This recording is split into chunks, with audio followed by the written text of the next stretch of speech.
In today's video, I'm doing something different than usual, and that's coming with my own raid encounter concept. I've seen a lot of videos where people make up their own exotic ideas, and I thought it would be cool to do it, but instead with raid encounters.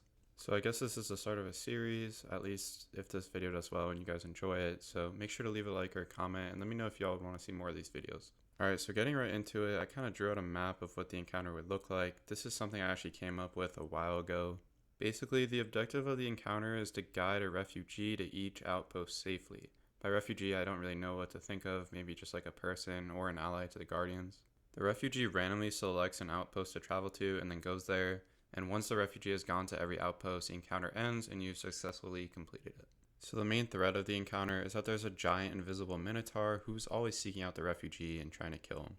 It seems like it would be pretty obvious, but if the refugee dies, then the encounter ends and you wipe. Also, I forgot to mention, the Minotaur is immune to taking damage, so you might be wondering, well, how do you stop it then?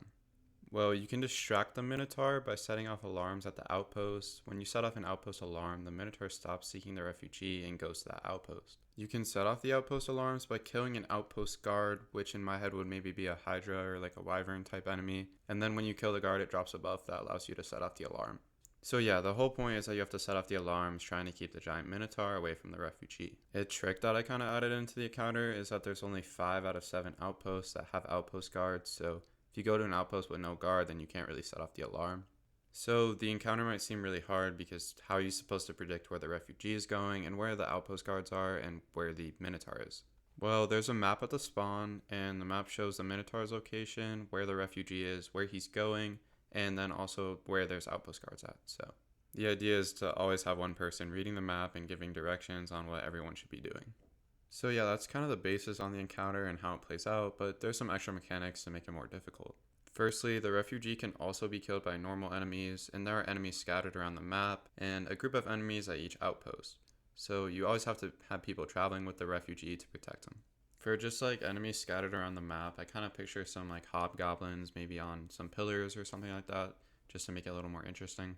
Another mechanic is that all the outposts have a 1 minute cooldown. And for the time frame, I think that it should take the refugee around like 50 seconds on average to travel from one outpost to another. And the scariest mechanic is that the Minotaur travels 1.5 times faster than the refugee does. Yeah, so that's about it for how the encounter works. As for the setting, I imagine it being in Old Mercury during nighttime, so in that dark Vexy landscape. As you can see on the map, I drew out some arrows where I would imagine it looking like in my head. I picture the map being pretty big as well because, I mean, it needs to be pretty big in order for the encounter to work out. I think it's kind of probably the same size as the first encounter in Ghost of the Deep. But yeah, you can leave it up for your own interpretation of what you think it should look like.